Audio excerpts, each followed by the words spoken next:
Hey, welcome to Candidly Speaking with Shell and Cal. I'm Cal. She's frozen. And she's Shell. Yes, you are. Am I frozen still? Okay. Okay, we'll do it again. I'm Cal. I'm Shell. I've thawed. Am I still frozen? We are happy that you were here.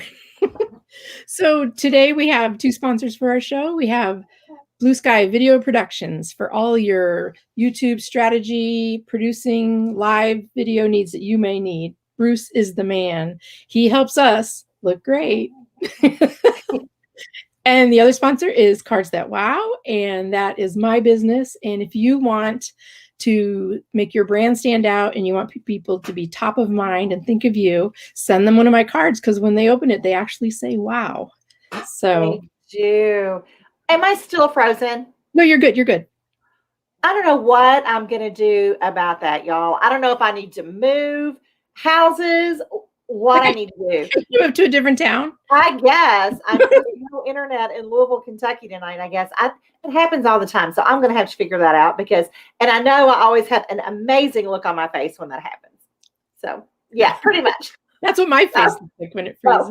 But we're so glad that you are here with us tonight, y'all. Let us know. Tell us where you're from in the comments. And if you are watching the replay, please comment where you're from with #replay. And again, we're so happy to have you. Please go to our YouTube channel and subscribe, because it's just nothing but fun every Wednesday night at 7 Eastern. It's certainly is. Oh my God. And we would like to be able to count our subscribers, our followers on more than two hands. Yes. So we want to have extra. Hey, Diane, how are you? We want to have extra hands to count all of our numbers. So look, all kinds of people. We got Canada. Missy's here. Yeah, Randy. Yay. Florida's in the house. So we're about to have another blizzard here in Louisville. They are saying like another foot of snow. I say another foot of snow. We've got like 2 inches right now, but we're just like on lockdown in Louisville. Wow. So what's the temperature in California, Kellen? I don't want to tell you. It's crazy. I think today it was like 25 right now. Oh, see, good for you. Good for you. But we had some rain. It's been raining like last weekend. It rained most of it, and I had to walk the pugs in the rain. And I had to hold an umbrella over them because they won't go out unless, of course, they won't go out if they're getting wet. I gotcha. I'm such a loser. Oh my God. So look, all kinds of people on tonight. Thanks for being here. So Kentucky, that's your area. That is my neck of the woods. And that's where I'll be in 5 months. Can you believe it? Yeah, that's northern Kentucky, and I'm right at just across the Ohio River from Louisville, and you're in. Look at the temperature for Randy. 79 RC. That's crazy. That is crazy. But good for you. I'm just jealous. So I didn't do any makeup experiments this week, just because my face was exhausted from the last 3 weeks. And, and then Emily secretly put that plumper stuff on my lips for a show I was being interviewed on. Yeah. My lips burned the entire interview, and I just needed that was not good. Break. So I didn't do anything. But did it work? Did you get plump lips? I just need to, it looks like I have no top lip. I don't know. I need to do something. You've got plenty of top lip. No, yours are perfect. They're like voluptuous. They're not, but thank you. The only thing I did finally get my hair done. You can kind of tell, for the last couple months, it's been, one color down to about here. Yeah. But now I'm back to my natural color. So there's that. Okay. And I have to apologize in advance because Gus we've had a very chaotic day here today, and Gus is wiped out, and he's so heavy I can't lift him up anymore. Aww. And he's snoring on my bed. So it's not my stomach and I'm not farting. Pug snores are always welcome. So speaking of welcome, we have an amazing guest tonight. I guess we should not keep her waiting any longer. No, because we want her to stay. Yes, we do. Her name is Mary Lou Tyler. And y'all talk about an impressive individual. She is CEO of Strategic Pipeline, which is a sales process improvement consulting group. And she is powerhouse. a #1 best-selling author. She is amazing. She is coming to us live from Des Moines, Iowa. So help us welcome Mary Lou Tyler.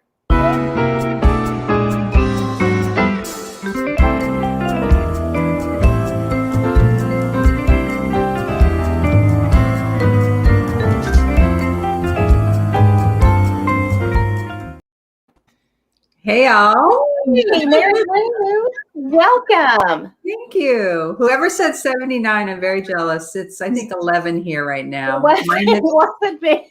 Mine Oh, is that was 17. Randy. That was Randy. He's in Florida. Randy. Yeah. Okay, not fair. But I'm very blessed and very grateful because we've been negative all week. Oh, wow. We were the polar vortex.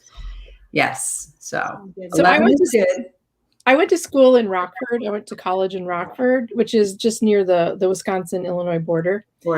Close. And one day they used to cancel school because because the wind chill was so cold. And I went to basketball practice and I was walking over to the gym, and you know how your nose, runs when you get cold? It froze shut. It freaked me out. I'm like, that's why I'm in California. I was never a winter girl. Yeah, if you move here, you better get used to it. It's not as cold. It's not like 40 below. Our worst with wind chill just recently was around -30. So, oh goodness. Yeah, when you go outside, you feel like you're drowning because your lungs just tighten up. I have 2 dogs, and they were in and out. They were like, okay, let's go out, come right back in. But yeah, it's tough. What kind of dogs do you have? I have 2 rescue. One is I guess he's called a red fox lab. Okay. I never heard of that. It's just I guess labs used to be in the olden days red in color, and then they bred them to be more golden, and now they're breeding them to be more red again. And then I have, his name is Elmer. So I have Elmer. He has gained 3 pounds over this cold snap. So he's 83 pounds now.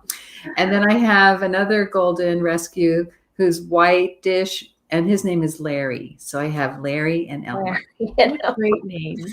Those are. I need to get another dog. I can give you one of mine.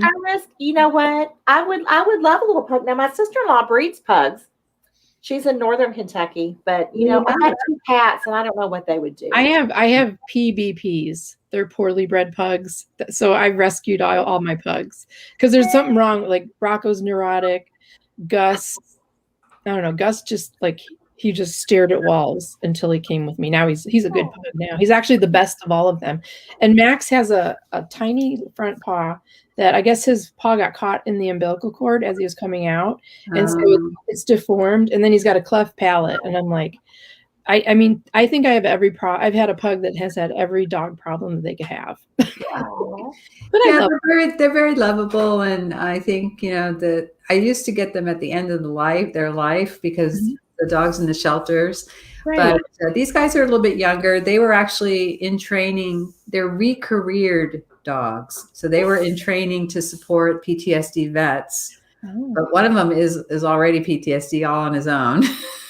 And then the other one was just crazy about food. So he actually went and grabbed a peanut butter and jelly sandwich out of one of the vet's kids' hands. Wow. So they're like, no. So I was on this waiting list, and I picked him up. But he's the most lovable dog ever.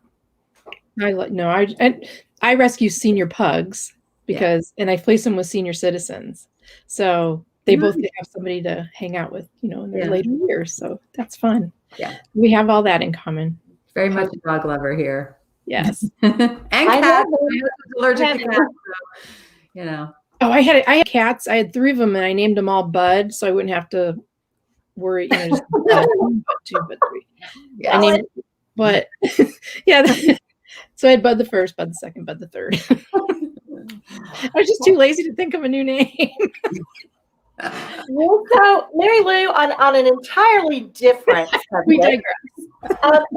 Talk to us about sales process improvement. How did you get where you are now? I know that's a huge question, But It's funny because I'm trained originally as a computer engineer. I graduated with a degree of computer engineering with electrical engineering minor. So I was kind of going down the path of either flight simulation software design or operating system software design. But what happened was I was the person who they shoved in front of the clients because I could talk to them and I listened really well. And then I could translate what they were asking or complaining about into the programmese that was needed with design specifications and things for the programming team. So I was always in this liaison role, just begrudgingly, because I wasn't really a people person. But I'm finding through my travels that a lot of great salespeople are introverted in nature. So I fit right into the equation. And then, fast forward along, we were converting analog systems to digital. So the old rotary phones that we used that my kids have no idea what they are. We used to try to convert those to push button phones. And the technology was so difficult to sell that one day I came in the office and my boss made this motion over my head, waving a magic wand. And he says, "You are now a salesperson." Oh, okay. Go forth and conquer. And you did. And you did. Wow, you did. Conquer. After I drove home thinking my life was over, I realized, wait a minute, I'm a process expert. And I'm a programmer. So if you do something more than once, chances are it could be programmed. So I went into sales thinking there's probably conversations that we have over and over again. And maybe I can find the 80% of conversations that will fit a majority of the audience. And then from there, just know that 15 to 20% of life is going to be super difficult for me because I actually have to have conversations with people. So that's how I went in with it. And I stuck with the process, which led to massive workload because companies don't understand how to put process in for sales because they still think it's an art, which it is. There's a lot of art in selling, but there's also a lot of process in selling. Mm-hmm. So, fast forward to now, I work with companies who want to scale or they want a repeatable process that they can rely on and that's predictable. And right. that's how I got into it. Hence predictable revenue was predictable pipeline, predictable prospecting. Yeah, everything was predictable because the channels that I work in, the avenues and the levers that we pull to build revenue in my world, we are in control of who we want to talk to. It's like massive duty dating in my world. We're starting conversations with people we don't know. We're continuing conversations with people who we may have talked to 6, 9, 12 months ago, but forgot about us. And we're really working towards engaging them to the point where they're willing to take our hand and move to that next step or advance to that next step in the process. So how long did it take you to develop your process? Well, I've been doing this now for 32 years. So a while. And I'm an eternal student. So it's funny because when 2011 was when Predictable Revenue was released, and that was a new adaptation using something called the internet that I had never really worked in because I was telephony, I was telephone and direct mail. I grew up in telephone world and direct mail world. So when clients started saying to me, Mary Lou, do what you do for us in the call center and contact center, telephone for email. We want to do the same thing. And I'm like, I don't know how to do that. So again, constantly learning as we go. I met Aaron Ross, and then that book was published. And then since that book, five years of more learning, or what I call failing forward. Predictable Prospecting was actually published. So our world and the way I work, it's always about you're learning something new. You're always testing, you're measuring, you're iterating. Your ego goes in your pocket because you're never going to figure it out. Right. So, yeah. I love that. I love that I'm never going to figure it out. And you've accepted it, so it's not holding you back.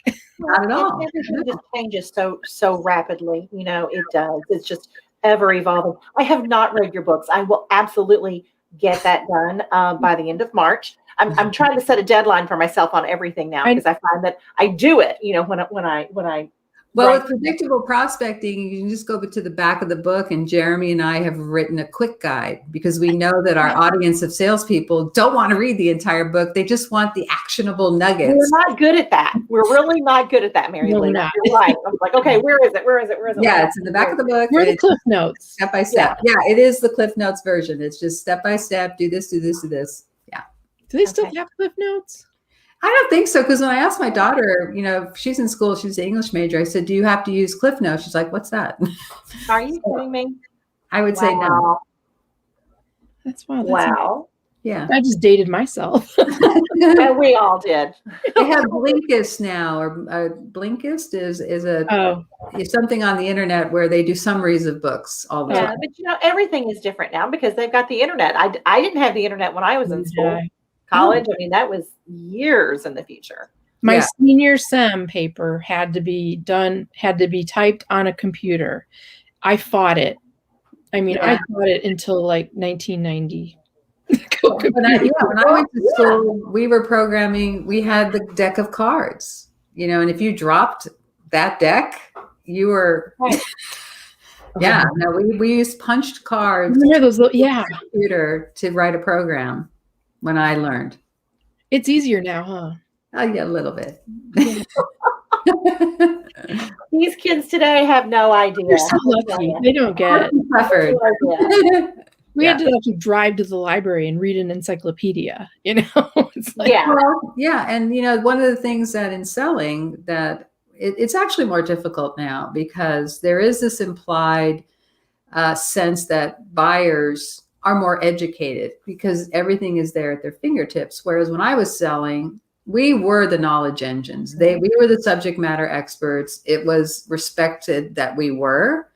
Whereas now, they can look up anything they want to get as deep down the rabbit hole as they want. So it is more difficult to differentiate yourself or to get them off that ledge of thinking they know what they know when they really don't know everything.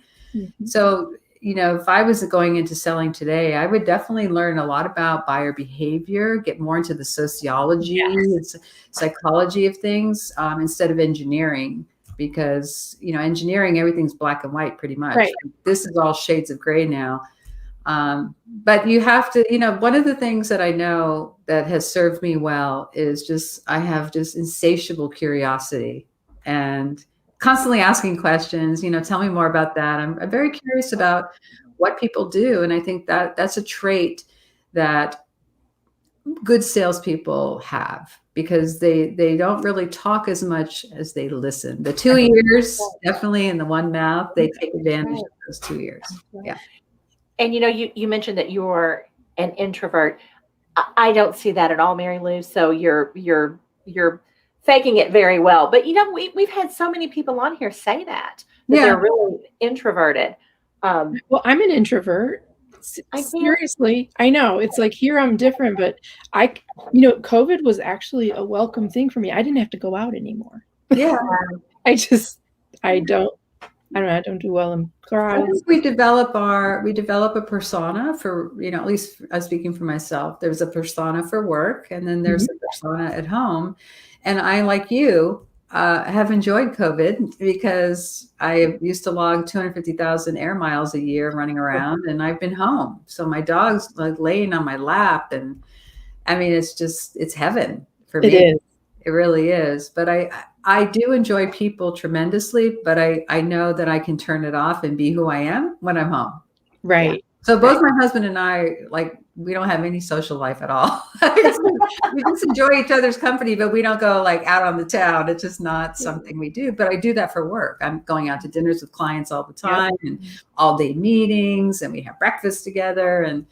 But it's in spurts. I couldn't sustain it over a period of time. No. But it's nice that you all have each other and you can truly be yourselves and just kind of turn it off, dial it back at least for a little while. Yeah. And now that I've been doing this for as long as I've been doing it, I can spot a client that's not a good fit for me. So I'm very selective. I love all my clients. but I don't just go and work on a project for the sake of doing that. I can sense I have, we have that radar. Maybe I'm being sexist, but I think women just have a really good radar of when it's like, stay away from me. No, you're not being sexist. You're being factual. I leverage that. I use that. I respect that, and I harness that when I need to. Behavioral economics and finance, Teresa. Hey, Teresa. We just got an order. You just got an order for gosh, thank you. Yeah, you're gonna have another one when this is over. I have a swag page, just so you know, MaryLouTyler.com/swag, stuff we all get. That supports the book. So MaryLouTyler.com/swag. Go over there and that up any minute now and stuff. So yeah. And then we were gonna talk a little bit about the university, the EDU, and that's also out there to help master this endurance of prospecting, which I really love. I love. Well, I know that the university is a true passion of yours. Yes, because George told me that. He goes, she is so passionate, and I went on the website and I kind of looked around a little bit. I'm like, I see why, because it's pretty awesome. Well, it's really humbling because I consider myself an expert, but the true gift is to be able to teach others what you do so they can then in turn teach others. And that has been a very challenging thing for me that I'm constantly working at, is to how to get it to a level where my students are just like so excited about the material that they can't wait to share it with somebody else. And, so I'm striving all the time to figure out ways that I can share my expertise so that it's not overwhelming. Right. But at the same time, people will be really kind of jumping at the bit to try it in their business or try it. I even used it when I moved to Iowa because I lived in San Francisco. So I moved to Iowa. I didn't have a doggy anything. So I didn't know a vet. I didn't have a dentist. So I leveraged my prospecting skills to find all the local recommended. I didn't use like a Yelp. I called. I used the phone to figure out, so tell me about this person. And then they would refer me. That's the beauty of prospecting, is the referral engine behind it, of people who are so willing to help you and refer you into the company or refer you to somebody else if it's not a good fit. Right. And so, I leveraged that for our move here, and we just moved right in and had everything all set up where we wanted to, go and everything. My kids were in great schools because I called all the schools here. Now, granted, it's a small town, but I was able to find all of that. And prospecting is that. It's finding those nuggets that are out there in the world, that for things that you're, looking to improve yourself or get some results, security, improvements, increases, whatever it is that you're trying to achieve. Prospecting is great for that, to learn more about what's out there in the universe. Right. You can apply it to just about anything. Indeed. Yeah. So Bruce brought up your website. Prospecting, yeah. So the Predictable EDU it gives the kind of core tenets of predictable prospecting. And the 8-step assessment is where I have everybody pop into to kind of get a sense for how to plan if you want to grow your business, or perhaps you want to try some other new thing and you want to test out the waters in that. There is a set process in order to, first of all, understand who your target market is, who you want to sell your products and services to. Of that total market, which, like I was telling you before, there are certain clients I look for. I have a large market, but there's characteristics of certain clients that I know would be a good fit for me. So that universe is the universe that I really focus on. So it teaches you how to kind of eliminate the bad stuff, or the stuff that's going to take as much energy as you're spending on the good stuff. So why don't you just focus there on the happy, good stuff, right? Yeah. And then maybe put the other stuff in automated systems, automated touches, like, Siri and all these things on steroids. Just have a very authentic, helpful a series of talking and conversation that you can put those other folks in. And then you concentrate all your energies and passions on the ones that you think would be a good fit for you. So let me ask you this, Mary Lou, and I'm asking for a very specific reason. Is it okay to say no to a client? Do you ever turn anyone who has expressed interest in working with you away? Yes. Do you take, okay. I just did it the other day, as a matter of fact. I thought you were going to talk about that today. Yeah, I was going, I had a conversation with a group of people. I was referred in. And when I was listening to them talk, I could sense that there was resistance. The CEO wanted me to come in, right? But the people that were on the team that are starting this new thing and building this new campaign, I could sense they're like appeasing the CEO, but that wasn't their idea. That's a situation where I know it's just not going to end well, because I do have a process that I know works. And yes, there can be variations to it, but you can't undermine it, because it's just not going to work. So I wrote to the CEO saying, it's just not a good time right now. I think they should work on these campaigns.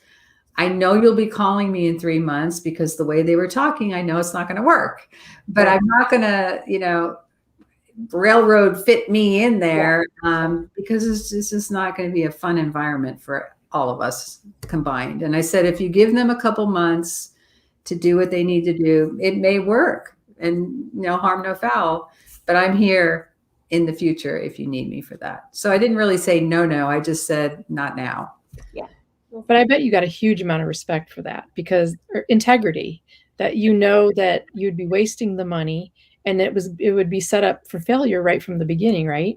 Right. And I am the first one. I've been doing this a long time now. I've made the mistake of taking on the client from hell, So, and I've done it more than once. And, I know the signs, and sometimes you're thinking, all right, rent, and my kids got to go to school. And, so you just, well, but maybe this time it'll be okay. Yeah. But it never ends well. It really doesn't.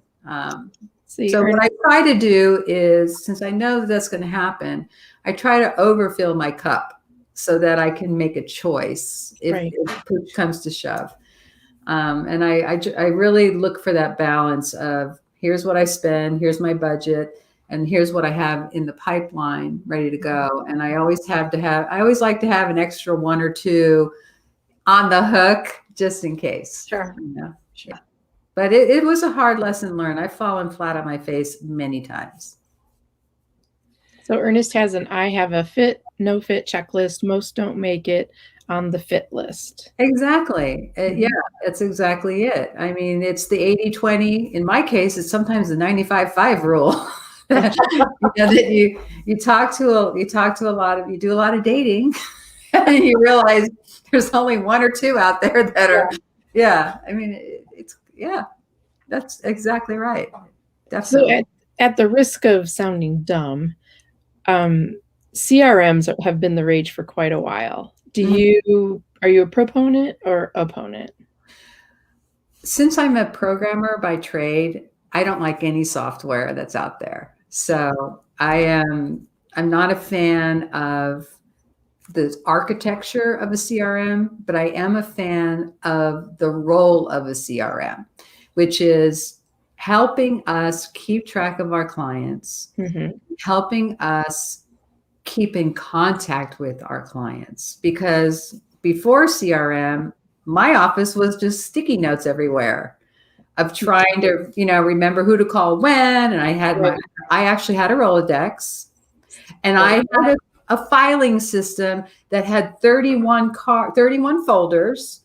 And when I talked to somebody, I would then, it's the 5th, then I would put them in the 22nd folder. Yeah. So it can be done, but it worked. But it worked. You did it. Yeah. It worked, but why, right? Yeah. Why, when you have all these reminder systems, your phone can tell you. So I'm a fan in that sense, but most of the CRMs for the work that I do not work, because I need an automated contacting system, a scheduler, that allows me to put my conversations, the conversations that I know convert well, and put them in order, and then add people to this ordered series of authentic touches that the system will handle. And I only work with what bubbles up to the top. It's very difficult to do that in a I manual. think you could program that. Yep, that was it. That was it. Yeah. And then right next to me was the file folders of those 31. If you go out there and look in the old sales systems, Sandler and Xerox back in the 80s when I learned, I mean, that's what they did. They had these like accordion folder things. Yeah. And you'd have like 3 on your desk for the quarter. So you have each month of the quarter, because some people would need to be called the beginning of the next quarter. Right. Yeah, it was insane. So the CRM is good for that. But I would definitely, like anything, this is what I tell people to do. If you're a gourmet cook, then you have a certain process of creating your meal, your craft, your masterpiece. So you know that process, you know that function of what you need. So organize your kitchen, the form of the kitchen, around the way you cook, right, not the other way around. It's the same thing with CRM. Find a CRM that's organized the way you like to organize your day, as opposed to trying to change who you are, what you do, how you do it, when you do it, to fit to the CRM. That's the biggest mistake I see out there today, is that we're so enamored with all the tools. We call it a stack of all the software that you can put in. And I rip all that out. And when I go in there, and most of my clients who don't have tools, I'm so happy, because we do everything manually first, so they understand the process of selling first. And then we add the tools on, and all of a sudden they're 3x, 5x, 10x, 21x results. So the same hour has now multiplied their results. So everybody's happy, right? It's stressless, and it's the best way to go. Stressless is good. See, I'm a paper girl. Yeah. I've tried computer calendars, and I've missed appointments, and I mean, I still have my clipboard. I don't know if you guys can see this, but I still take all my notes on a clipboard, and this is computer paper. So it's computer paper like you used to put in the old printers with the edges, with little things on the side. Yep. Funny. I can't program without it. You can still buy it? Yes, over at any store that has like the, what do they call those? The sells pens and all that. Okay, like stationery stores. Like stationery stores. Staples or Staples. They have them, and they come in a big box with a nice sturdy lid. And I've had my computer paper now probably for the whole time we've been in Des Moines, so 10 years now. That's awesome. Yeah. But I still use it. Yeah, people think I'm crazy, but I still, yeah. I don't. So let me ask you this question, Mary Lou. How does social media fit into this? Into your process? It fits very nicely now with COVID, because what happened was overnight we lost the ability to use the telephone. People are no longer brick and mortar. They were sent home. Some people had their office phones transferred to their cell phone, but then that was horrific because people figured that out. And so social media became a platform that we could leverage. Now there's business to business social media like LinkedIn. Mm-hmm. Then there's the business to consumer, Facebook, all of that. I don't get too involved in that, but that's always been there for getting the word out, Facebook and those platforms. But LinkedIn for us, or those social business platforms, became quite a productive lever for us. Really good lever for us. Good response rates, everything. Nice. So we love it, but it's a different platform because it's based on permission versus a cold email. And it's already being abused. We just did a post this morning. Someone put my name on it that, there was a post this morning of Mary Lou says you're not supposed to do it this way. You're supposed to, because it is permission based. So you're asking for the permission to have a conversation. Mm-hmm.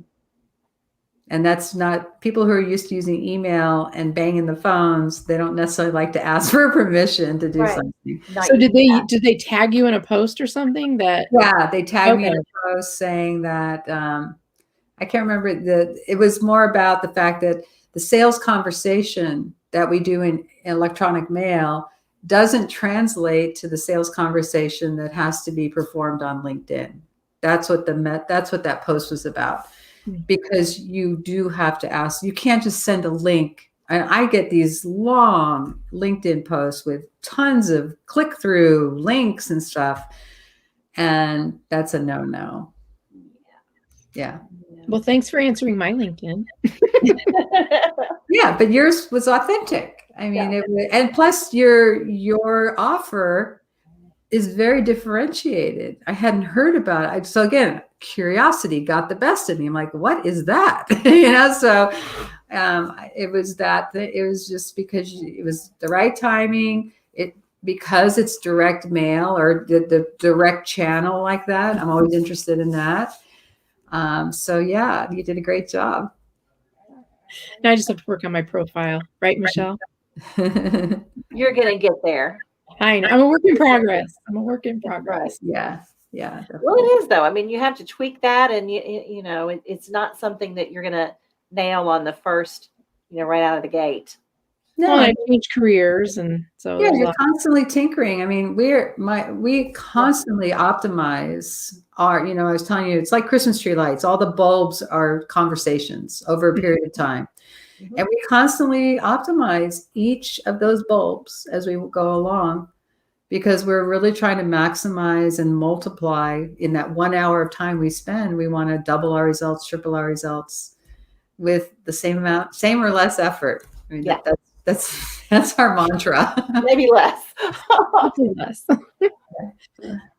So do you have a question, Michelle? I have a question if you don't, but but if you've got one, go ahead. No, go ahead. And then I'll ask mine after you. Okay. Well, I just wanted to talk about the emotion trigger wheel. Oh yeah. Talk a little bit about and I will tell you, I'm reading a book now as part of Team 17, Michael Heppel, and actually happens to be right here. I don't know if you guys have read this. I've seen that one. Are you familiar with this, Mary? I'm familiar with it, but I haven't read it. Well, one of the things, one of the examples that they give is there was a gentleman who had some type of brain injury, true story, supposedly, had a brain injury. And as a result of the brain injury, he lost all emotion. Okay. No emotion left, all gone. He was absolutely unable to make a decision. Oh, wow. Could not do it to save his life. Could not make a decision.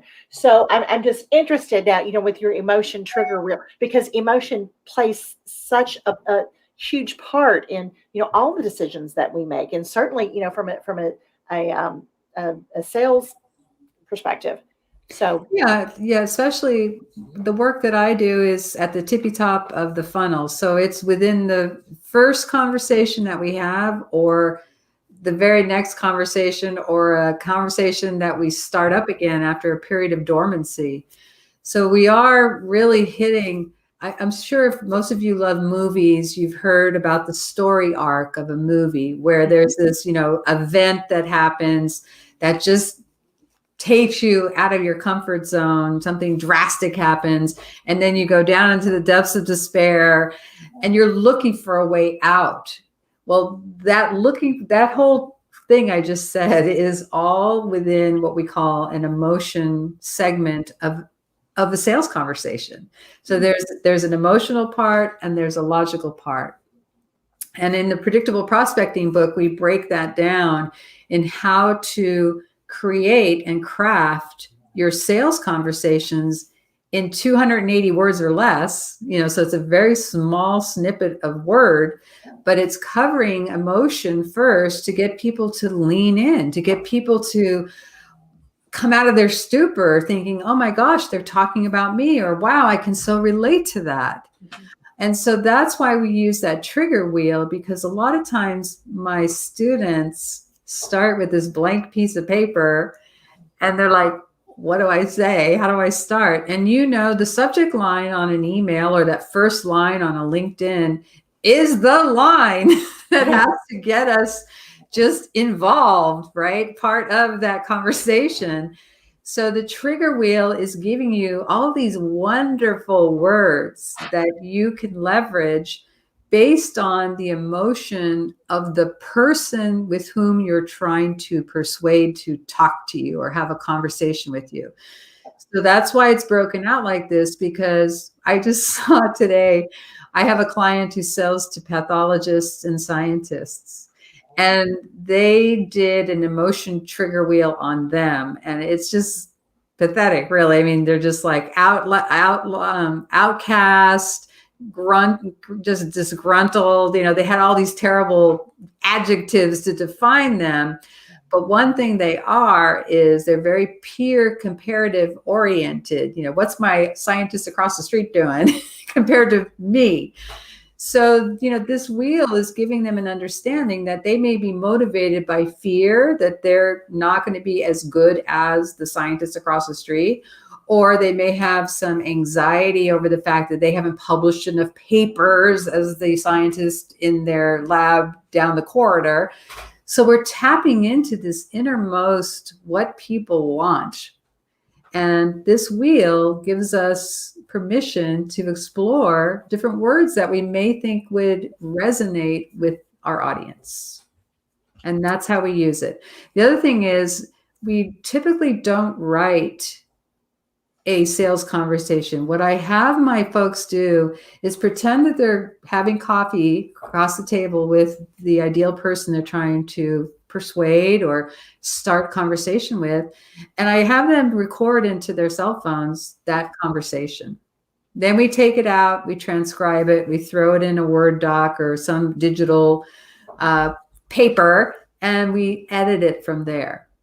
And when they start doing things like that, they see how they use these trigger words. They see how they invoke emotion, because as humans, we're emotional beings. Mm-hmm. So we do use words that invoke emotion, and so it's interesting to see when I have them talk into it and have that dialogue, the words that they do use, there's curiosity, there's mystique sometimes, there may be some prestige. It depends on the person with whom you're trying to have that conversation and what will motivate them, what resonates, what gets them to say to you, well, how do you do that? Or, wow, I never thought of it that way. Or, gee, what typically happens next? And all of that is that hook that you need to start having a connection with the person with whom you're trying to persuade eventually to move and advance through the pipeline. But at some point, that emotion is going to switch to logic. And then you have to prove why you, why now, and what does it mean to me? And how is it going to make my life better? That's all logic stuff. And we do get there. But to open that door, even a crack, we need that emotional connection. Right. Hence the trigger wheel. I love that. I love it. Because you're right. You can't bombard them with that logic right out of the gate. No, facts don't matter when you're not sure if this is something that's going to transform your life. Right. I mean, that's why the weight loss ads where you have the before and after contrast, it's an emotional tie-in because you can see yourself in those photographs. That's what we're trying to do with our words, with the trigger wheel, in those, emails and social touches. And when we leave a voicemail or if we send a postcard, we're trying to do the very same thing to get them to just really kind of like, wow.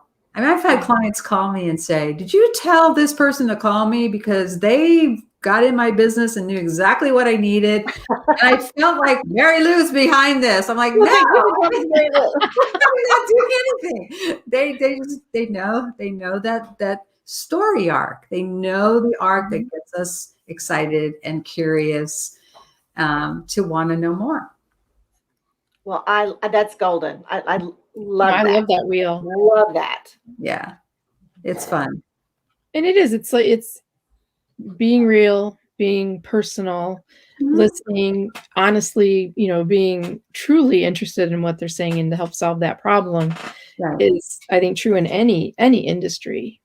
Any industry. And what the technology has allowed us to do is say these things at scale. Say these things 40 times more than you would normally do if you're writing it all out by hand.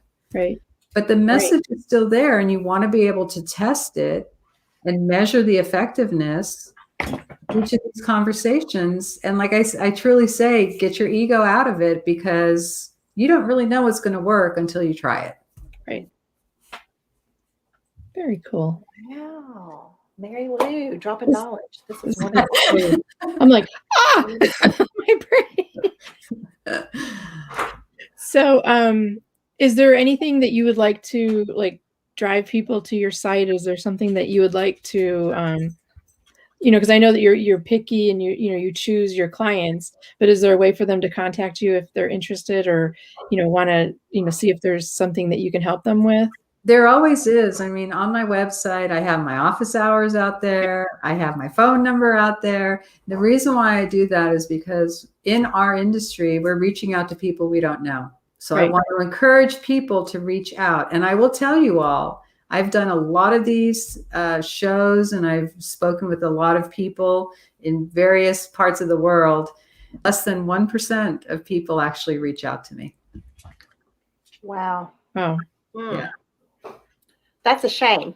Okay. No. But it's also an opportunity for those people who want to. You can reach me on LinkedIn. I'll respond. Right. You can call me on that phone number, leave a voicemail. It's there. Well, at the top, right at the top there. Okay.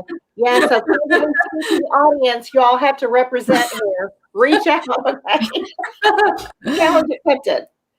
Especially for, when we're in business development, we are reaching out to people we don't know. So this is a friendly person to reach out to. And that's why I encourage that, because I really would like for people to utilize that as a vehicle, because it's reaching out. It's getting that, the hardest thing that in our business is to hit the send button to actually start conversation. Or to actually dial the phone, and if someone picks up, heaven forbid, Yeah,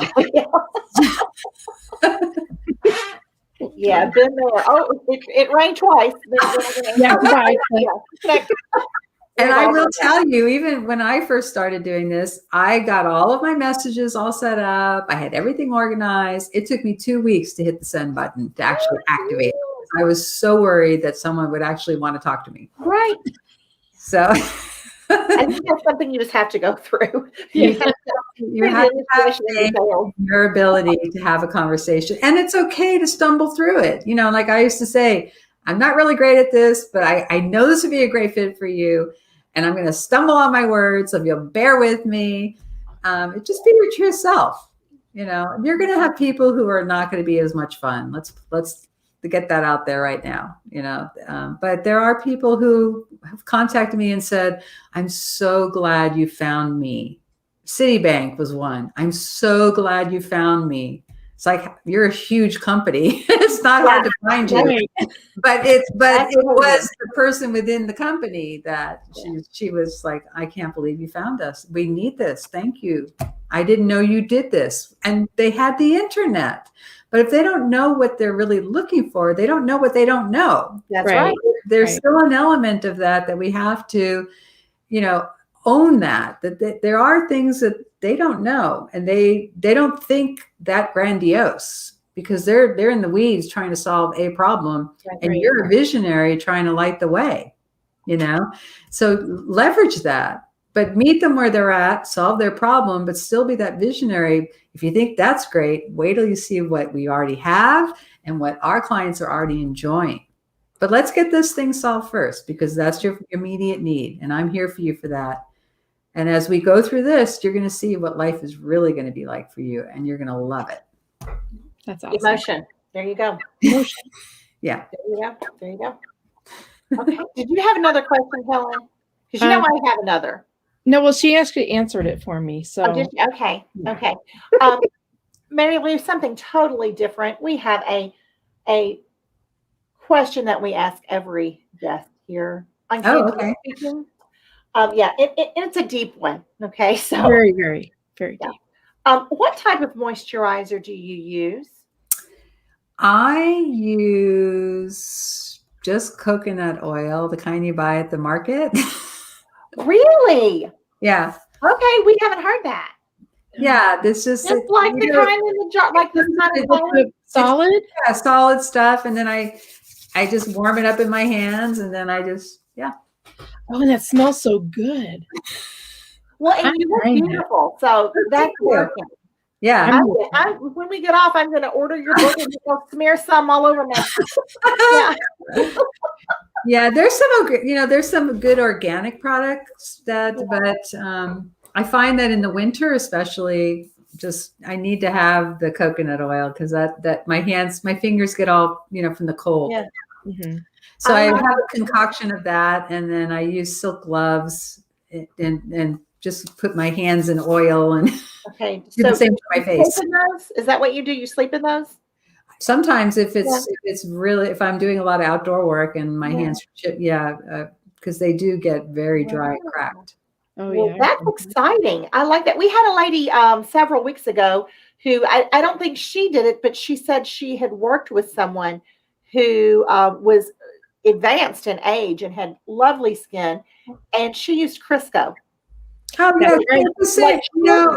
It's the same thing. I mean, I'm 62, so I've got years of trial and error of different expensive things, and I just keep coming back to the same. Well, the coconut oil smells better than Crisco. Yeah, every once in a while I'll splurge and buy, another type of oil, kukui or something to mix in with it, and then I have those little essence bottles, so I have eucalyptus oil, a little bit of that in there, and grapefruit, but mostly it's coconut. Love it.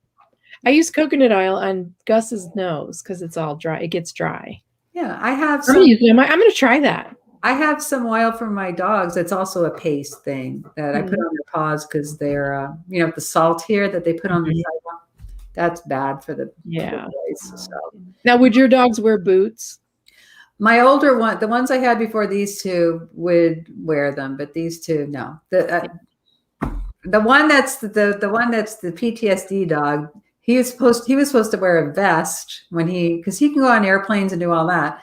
Mm-hmm. If I put a vest on him, he's like a statue. He doesn't move. Rocco is my little neurotic boy, and I wear the vest. I'm his service person. Yeah, I sometimes think I'm Larry's service person, but yeah. They're just such great. Oh, it cracks me up that your dog's name is Larry. I know, I love that. I love that.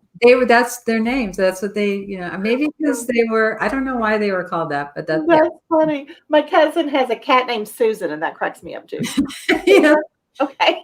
Yeah. Larry and Elmer. Oh my gosh. Okay. Well, Mary Lou, you have just been a delight. Oh, just a delight. I just learned so much. I'm sitting here trying to take notes. I can't write over here, so I'm trying to do this left-handed. So who knows? I'll never be able to read this. Michelle, yeah. You can play it back. I can play it back. You're right. You're right. Where's that? I could watch our show.